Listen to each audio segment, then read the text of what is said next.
pada malam hari ini saya ambil pada ayat yang ke-31.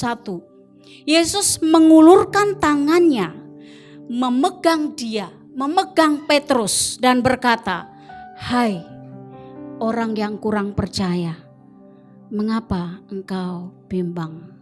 Bapak, Ibu dan Saudara, kalau seandainya pernyataan Yesus ini disampaikan kepada saya dan saudara, apa yang akan menjadi jawaban kita? Kalau pernyataan itu disampaikan kepada saya akan sedih. Saya akan merefleksi diri saya. Saya sudah mengikut Yesus sekian puluh tahun.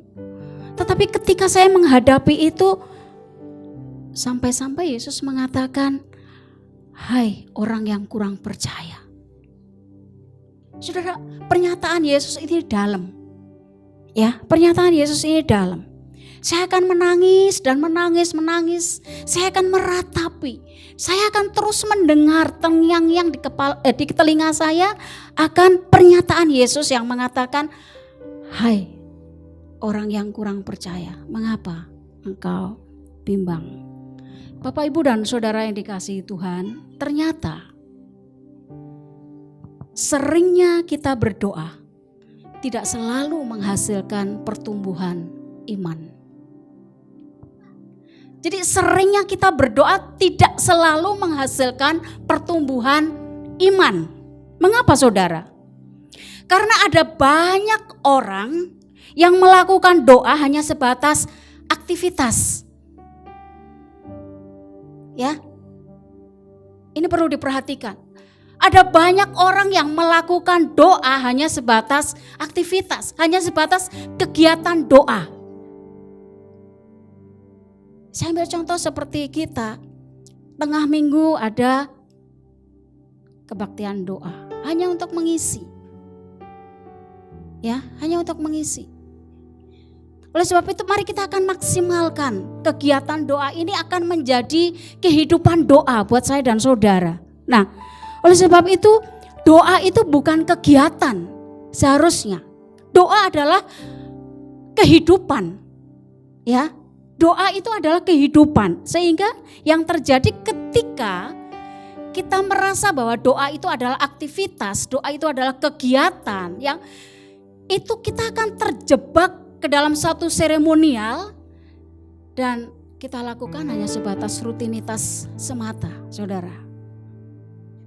Ya, nah, doa bukan rutinitas, tetapi doa adalah kita harus punya kerinduan untuk datang kepada Tuhan, kerinduan untuk bersekutu dengan Tuhan, untuk menyatu dengan hadiratnya. Itu yang benar. Sehingga doa itu harus menjadi kehidupan. Bagaimana kita menjadikan bahwa doa menjadi kehidupan? Ya, kalau kita tidak berdoa rasanya ada yang kurang. Seperti kalau kita bernafas. Nafas itu kebutuhan. Kalau kita enggak bernafas, kita akan selesai hidup kita. Nah, saya berharap doa menjadi kebutuhan saya dan saudara. Sehingga walaupun tidak ada kegiatan doa sekalipun, tetapi doa ini menjadi kebutuhan. Kita bisa melakukan doa apa saja di luar gedung ibadah ini. Nah, kita sudah membaca dari cerita tadi dan kita sudah mengerti alur ceritanya. Saya percaya itu bahwa peristiwa Yesus berjalan di atas air ini, Bapak Ibu sudah hafal dengan cerita ini, ya. Bahwa Yesus memerintahkan murid-muridnya untuk pergi ke seberang. Kemana? Ke Betsaida. Ya, ke seberang itu ke Betsaida, ya. Danau ini ketika saya baca referensi bahwa danau ini tidak terlalu luas, saudara. Danau ini tidak terlalu luas.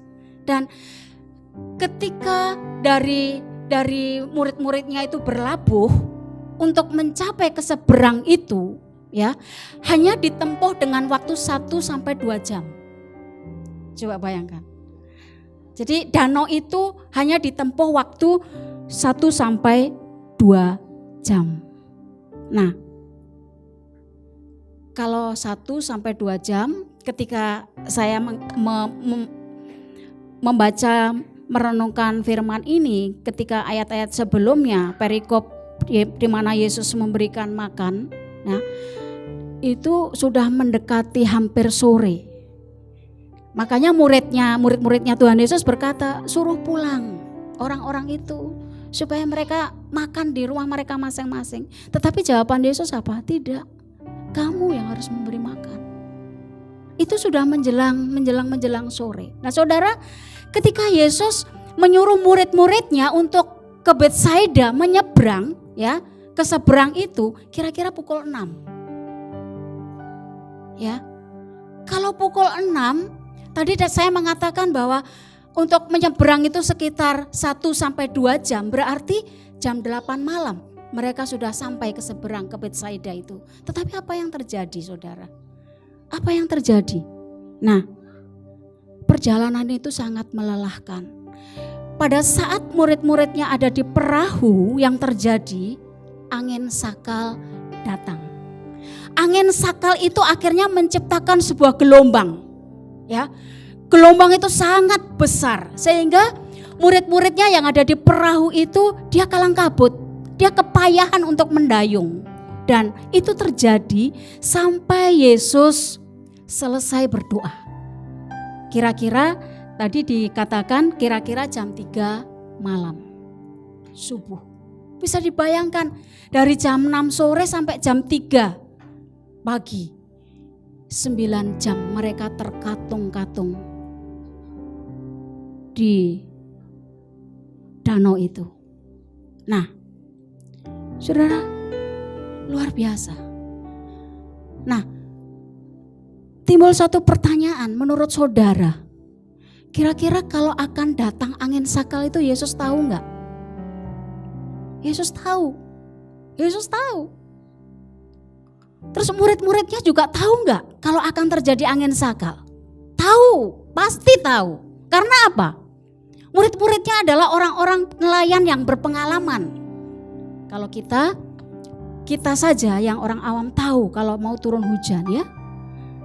Oh, langitnya mendung. Oh, sebentar lagi turun hujan. Tahu. Nah, Yesus tahu akan terjadi angin sakal. Dan murid-muridnya tahu bahwa akan terjadi angin sakal yang bisa menciptakan gelombang yang begitu besar. Walaupun danau itu tidak begitu besar. Nah, tetapi luar biasanya saudara, Yesus sengaja memerintahkan, coba perhatikan, Yesus sengaja memerintahkan murid-muridnya untuk naik ke perahu menyeberangi danau itu untuk ke Betsaida. Jadi Yesus sengaja menyuruh murid-muridnya untuk menyeberang ke Betsaida. Kenapa Yesus tidak menyuruh murid-muridnya lewat jalan darat aja, mengitari keliling danau ini? Mengapa? Kalau Yesus tahu, kenapa Yesus menyuruh murid-muridnya? Bapak, Ibu, dan saudara yang dikasihi Tuhan, ada badai-badai tertentu ya, coba perhatikan, ada badai-badai tertentu yang harus kita lewati, yang harus kita hadapi, yang diizinkan Tuhan untuk kita hadapi di dalam kehidupan saya dan saudara. Ada badai-badai tertentu yang Tuhan izinkan untuk kita hadapi di dalam kehidupan saya dan saudara. Jadi ketika kita menghadapi masalah, terima kasih Tuhan badai ini. Syukuri aja. Karena apa saudara? Kok Yesus sengaja menyuruh murid-muridnya? Karena Yesus ingin supaya murid-muridnya memiliki respon iman ketika menghadapi badai itu. Demikian pula dengan saya dan saudara. Ketika Tuhan izinkan untuk kita melewati badai itu, Yesus ingin, Tuhan ingin kita mempunyai respon iman. Iman saya dan saudara bekerja pada saat kita menghadapi masalah kehidupan saya dan saudara. Amin. Kita ingat bagaimana Ayub ketika iblis diizinkan oleh Tuhan untuk mencobai dia. Tuhan hanya bilang, jangan sekali-kali jamah nyawanya. Terjadi, tubuhnya penuh dengan borok, hartanya habis, istrinya mengutuki dia. Diizinkan oleh Tuhan. Jadi ketika badai tertentu itu diizinkan Tuhan untuk lewat di dalam kehidupan saya dan saudara, mari kita akan syukuri. Karena Tuhan ingin bagaimana respon saya dan saudara, respon iman kita ketika kita menghadapi badai itu. Apakah kita mengeluh atau kita bersyukur? Bapak, Ibu dan saudara yang dikasihi Tuhan, kita buka dari Yesaya 43. Mari kita akan lihat firman Tuhan ini. Yesaya 43 ayat yang kedua dan yang ketiga. Firman Tuhan berkata, apabila engkau menyeberang melalui air, aku akan menyertai engkau. Atau melalui sungai-sungai, engkau tidak akan dihanyutkan. Apabila engkau berjalan melalui api, engkau tidak akan dihanguskan. Dan nyala api tidak akan membakar engkau. Ini janji Tuhan. Jadi walaupun badai tertentu itu datang melewati, harus kita lewati di dalam kehidupan saya dan saudara, yakin dan percaya ini janji Tuhan. Ya, apabila engkau menyeberangi melalui air, aku menyertai engkau. Atau melalui sungai-sungai, engkau tidak akan hanyut. Saudara, artinya apa? Bahwa penyertaan Tuhan itu luar biasa buat saya dan saudara. Tuhan tidak pernah membiarkan kita sekalipun kita menghadapi badai-badai tertentu yang diizinkan Tuhan. Nah, sekali lagi saya katakan, Tuhan ingin melatih iman saya dan saudara. Nah, lalu di dalam cerita tadi kita kembali ke Matius, ya, Matius 14. Dalam Matius yang 14 ayat yang ke-22 tadi sampai yang ke-33. Setelah Yesus berdoa, Yesus melihat, ya, setelah jam 3 subuh, jam 3 malam itu Yesus selesai berdoa, Yesus melihat murid-muridnya sedang kepayahan karena badai itu. Coba bayangkan, di tengah badai, ya, yang luar biasa di tengah danau, Yesus melihat murid-muridnya. Murid-muridnya sedang kepayahan mendayung, berusaha untuk menyelamatkan diri. Yesus melihat. Nah, karena Yesus tahu, Yesus melihat, makanya Yesus datang dan berjalan di atas air. Mari kita akan membuka pasal yang perpadanan dengan ayat ini. Dari Markus pasal 6, Markus pasal yang ke-6 ayat yang ke-45, ya. Jadi ayat yang perpadanan dengan ayat ini. Coba ayat yang ke-45 firman Tuhan, ayat yang ke-48, ya. Firman Tuhan berkata begini. Ketika Yesus melihat betapa payahnya mereka mendayung karena angin sakal, maka kira-kira jam 3 malam ia datang kepada mereka berjalan di atas air dan ia hendak melewati mereka. Coba perhatikan, ada yang aneh saudara. Ya, ketika saya belajar mempersiapkan ini, luar biasa Tuhan. Jadi ketika ia melihat betapa payahnya mereka mendayung karena angin sakal, maka kira-kira jam 3 malam ia datang kepada mereka berjalan di atas air dan hendak melewati mereka. Ketika saya merenungkan ayat ini, jadi konteksnya begini.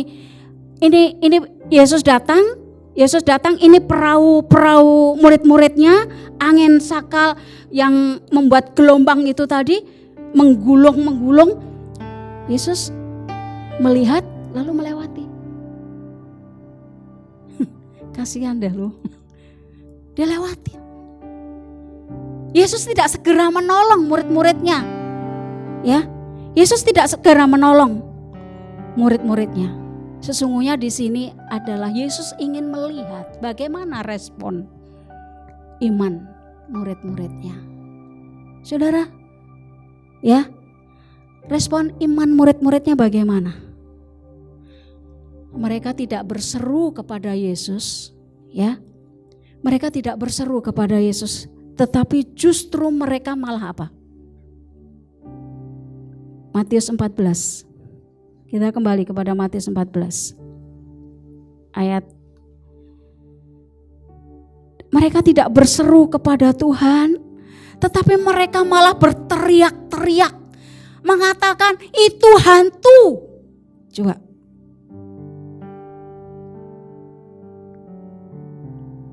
Jadi respon iman mereka enggak ada. Malah mereka berteriak-teriak, itu hantu. Yang berjalan di atas air itu dikatakan itu hantu. Bukan itu Yesus, tapi itu hantu. Saudara, mereka tidak berseru. Bedanya berseru dengan berteriak itu beda. Kalau berseru menggunakan iman, menggunakan hati.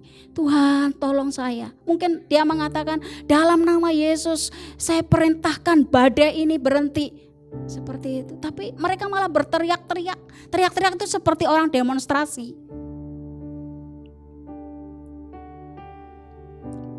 Ya. Itu hantu, itu hantu.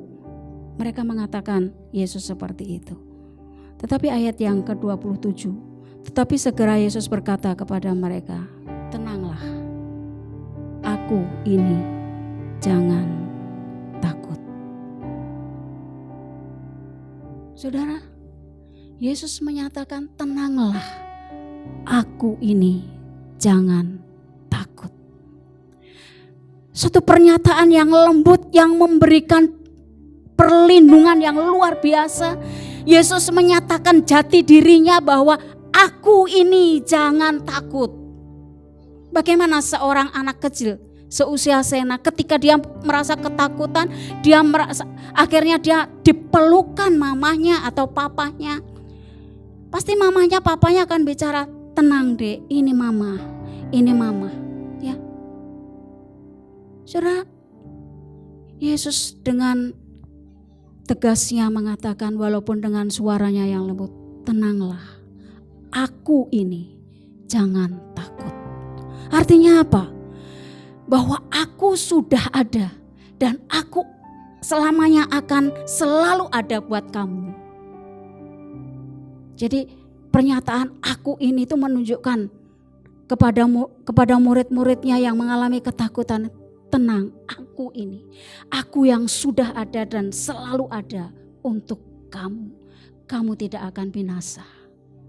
Itu mungkin secara harafiahnya yang saya bisa sampaikan. Bapak, Ibu dan Saudara yang dikasihi Tuhan, bagaimana cara untuk menghilangkan ketakutan sehingga mengubah keberanian yang muncul di dalam diri kita?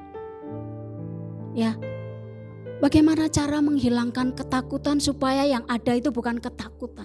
Ketika badai-badai tertentu yang diizinkan Tuhan untuk saudara hadapi di dalam kehidupan saudara, bagaimana menghadapi itu supaya saudara tidak merasa ketakutan, sehingga yang ada keberanian. Langkah yang pertama, saudara harus memperbaharui hubungan saudara dengan Tuhan. Langkah yang pertama, saudara harus memperbaharui hubungan saudara dengan Tuhan. Artinya apa? Mengenal pribadi Tuhan. Kejar pribadinya, jangan kejar berkatnya. Ya, kejar pribadi Tuhan, jangan kejar berkatnya. Perbaharui hubungan saudara dengan Tuhan. Ketika saudara mengejar pribadi Tuhan, saudara akan merasa dipeluk Tuhan. Aku ini, jangan takut. Aku yang sudah ada dan selalu ada untuk kamu. Kamu akan bisa melewati semuanya ini. Perbaharui saudara.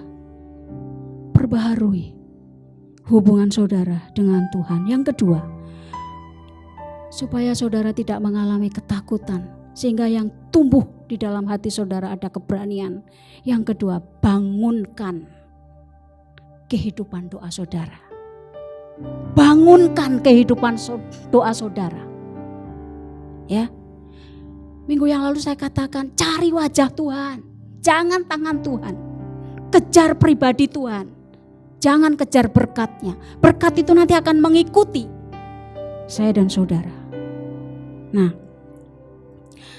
karena dengan berdoa, saya yakin kehidupan saudara akan jauh lebih tenang ketika Tuhan izinkan badai itu datang.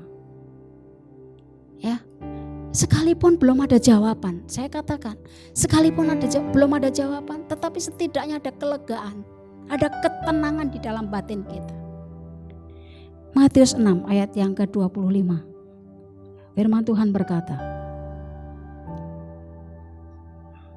karena itu aku berkata kepadamu, karena itu Yesus berkata kepada saya, kepada saudara, janganlah khawatir akan hidupmu, akan apa yang hendak kamu makan atau minum, dan janganlah khawatir pula akan tubuhmu, akan apa yang hendak kamu pakai. Bukankah hidup itu lebih penting daripada makanan, dan tubuh itu lebih penting daripada pakaian? Saudara, ini janji Tuhan.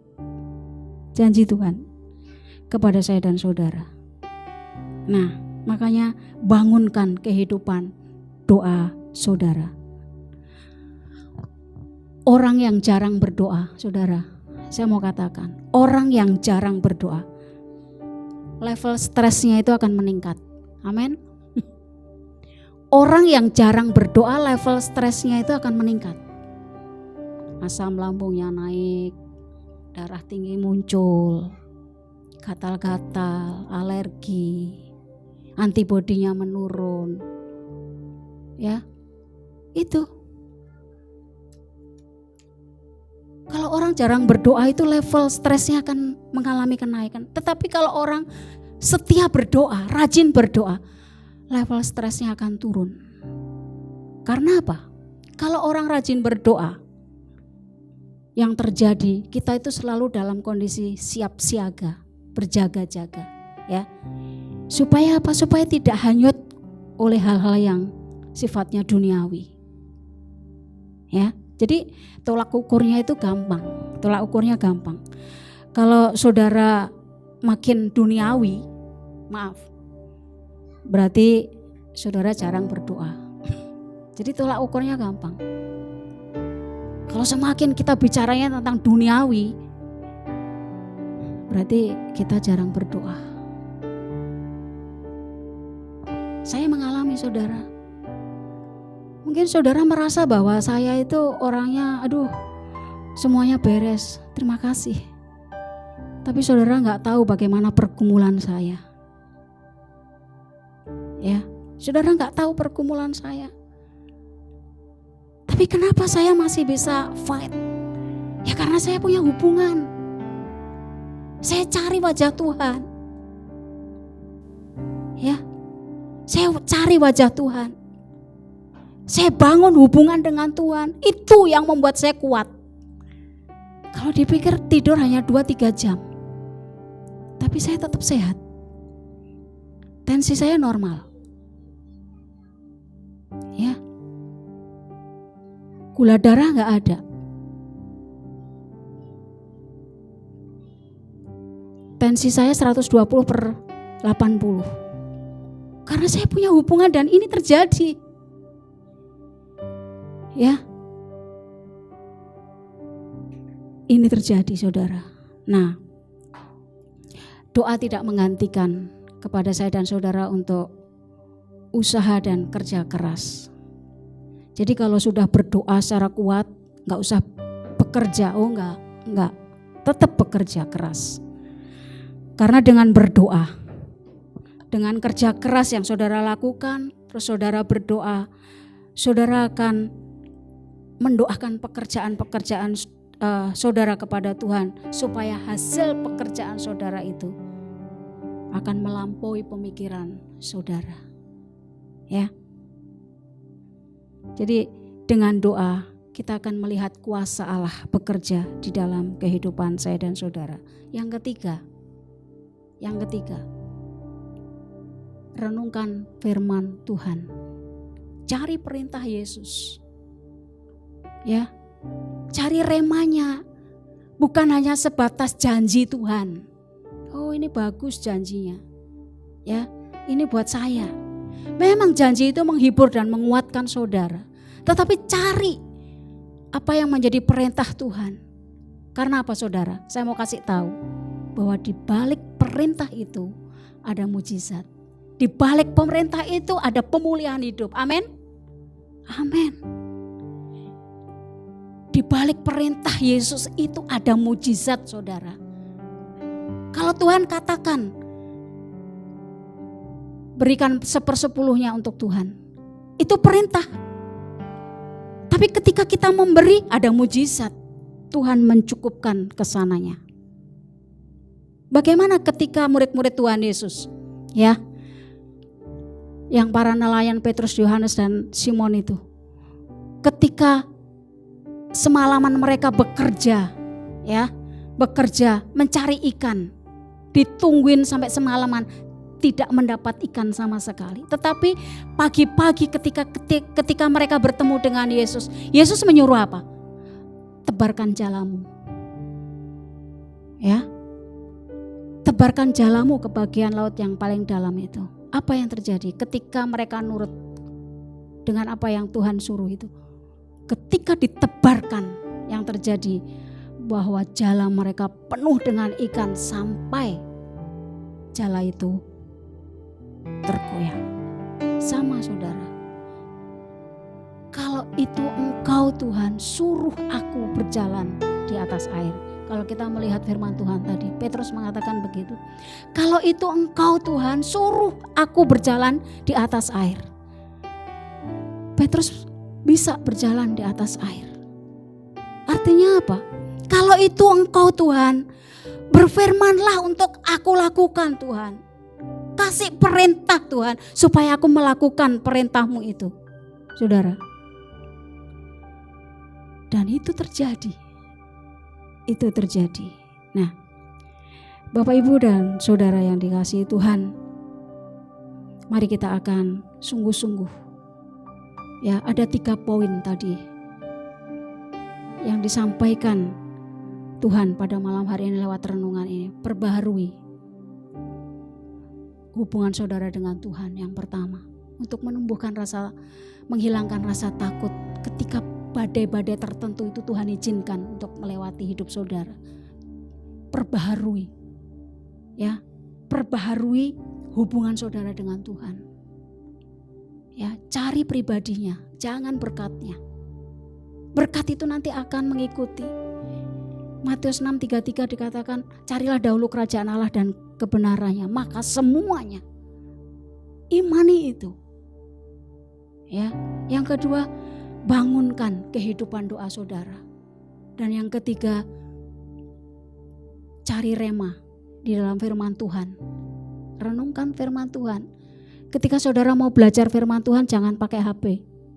Saya sarankan, pakai Alkitab yang manual. Supaya apa? Saudara bisa coret-coret Alkitab saudara itu. Oh, ini janji. Puji Tuhan. Oh, cari perintahnya. Dan ketika Tuhan suruh perintahnya sesuai dengan firman itu, lakukan. Pasti ada mujizat.